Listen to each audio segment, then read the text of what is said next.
Hello दोस्तों, 22 अक्टूबर 2008 का दिन भारतीय स्पेस हिस्ट्री का वो दिन था जब पहली बार भारतीय स्पेस एजेंसी इसरो द्वारा खुद की टेक्नोलॉजी से बनाया गया स्पेस क्राफ्ट चंद्रयान-1 को आंध्र प्रदेश के श्री हरिकोटा आइलैंड के सतीश धवन स्पेस सेंटर से चांद की ओर लॉन्च किया गया था। और इस मिशन के सक्सेसफुल होने के बाद इसरो दुनिया का चौथा स्पेस एजेंसी बन गया जिसने सक्सेसफुली चांद के ऑर्बिट में सैटेलाइट लॉन्च किया था। इसके 50 साल पहले अमेरिकी स्पेस एजेंसी नासा ने 20 जुलाई 1969 को सबसे पहले चांद की सतह पर इंसानों को भेजा था और इसके बाद 1969 से लेकर 1972 के बीच नासा ने 12 एस्ट्रोनॉट्स को चांद की सतह पर भेजा था। लेकिन बावजूद इसके उन एस्ट्रोनॉट्स के हाथ कुछ खास नहीं लगा। लेकिन दोस्तों, भारत के इसरो ने अपने पहले ही मिशन में ये पता लगाया जिसके बारे में किसी को कोई अंदाजा ही नहीं था। नासा द्वारा भेजे गए 5 बार अपोलो मिशन के बाद भी नासा ये पता लगाने में असमर्थ रहा कि क्या चंद्रमा की सतह पर पानी है या नहीं।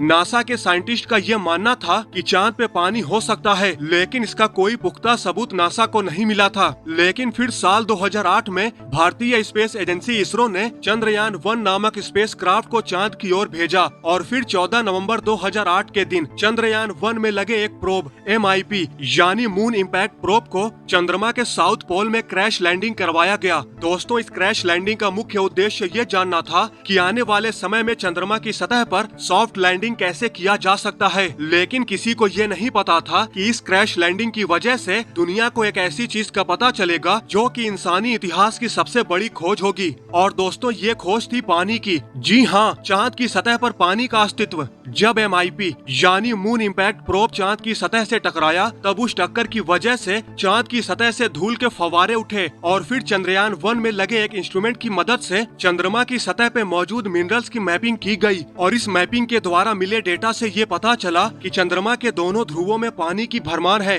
यानी 50 साल पहले ही इंसानों को भेजने वाली ऑर्गेनाइजेशन नासा ने वो नहीं किया जो भारत ने अपने पहले मिशन में ही कर दिखाया। और इस खोज के बाद इसरो का नाम पूरी दुनिया के जुबान पे था। पहले तो नासा ने भी इस खोज को सच नहीं माना, लेकिन फिर नासा ने जब साल 2009 में लूनर रिकोनाइजेंस ऑर्बिटर की मदद से चंद्रमा के सरफेस की मैपिंग की, जब जाकर नासा ने भी चांद पर पानी के अस्तित्व की पुष्टि की। जैसा कि हम सभी जानते हैं कि पानी ही जीवन का सबसे जरूरी स्रोत होता है। और फिर स्पेस में पानी की खोज तो इंसानों के लिए किसी बड़े खजाने के खोज से भी कहीं ज्यादा बड़ी चीज थी। बाद इसके साल 2013 में नासा द्वारा एक और मिशन को लॉन्च किया गया जिसमें एक रोबोटिक मशीन की मदद से चांद के एटमॉस्फेयर की बारीकी से जांच करनी थी। दोस्तों, आप ये जानकर चौंक जाएंगे कि इस जांच के बाद ये बात सामने आई कि चांद के एटमॉस्फेयर में, जो कि लगभग ना के बराबर ही है, उसमें भी पानी मौजूद है। अब वैज्ञानिक इस खोज में जुट गए कि आखिर चांद के ना के बराबर इतने थिन एटमॉस्फेयर में पानी आया कहां से।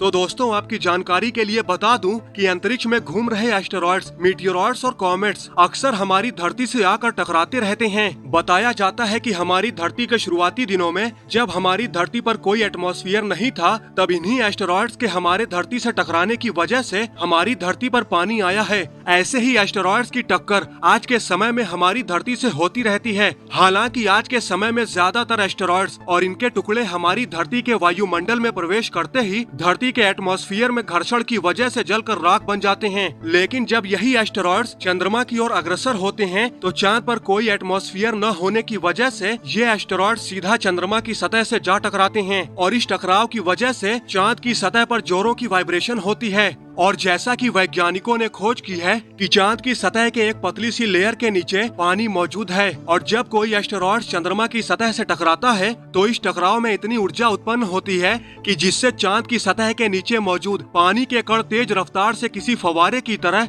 चंद्रमा की सतह से बाहर की ओर निकल आते हैं। और जैसा कि हम सभी जानते हैं कि चंद्रमा की ग्रेविटी काफी कम होने की वजह से ये पानी के पार्टिकल सीधा ऊपर स्पेस में जाने लगते हैं। और दोस्तों, यही वो पानी का स्रोत है जिसका पता नासा के रोबोटिक मशीन द्वारा स्पेस में लगाया गया था। और यही वो प्रोसेस है जिसको देख वैज्ञानिक ये सोच रहे थे कि चांद पे तो उल्टी बारिश होती है, यानी कि जिस पानी को आसमान से जमीन पर बरसना था वही पानी उल्टा जमीन से आसमान की ओर जा रहा होता है। और इस अनोखे खोज से हमें ये भी पता लगा कि पानी सिर्फ चांद के के दोनों ध्रुवों में ही नहीं बल्कि चांद के संपूर्ण सतह के नीचे मौजूद है।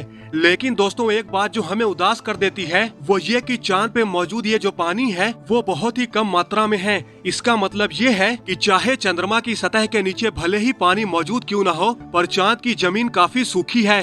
दोस्तों चंद्रमा पर पानी की खोज करने के बाद नासा और इसरो समेत दुनिया के अन्य स्पेस एजेंसीज हर दिन इसी खोज में जुटे हैं कि शायद ब्रह्मांड में कहीं कोई ऐसे प्लेनेट की खोज की जा सके जहां धरती जैसा ही पानी और हवा मौजूद हो, जो हमारे धरती से काफी करीब भी हो। तभी तो हम वहां पर जाने में कामयाब हो सकते हैं, अन्यथा किसी बहुत दूर के ग्रह पर जाने में हमें कई सदियां लग जाएंगी और हम कभी भी नहीं पहुंच पाएंगे। अब देखना ये है कि क्या इस मिशन में हम इंसान कभी कामयाब हो पाते हैं या फिर नहीं।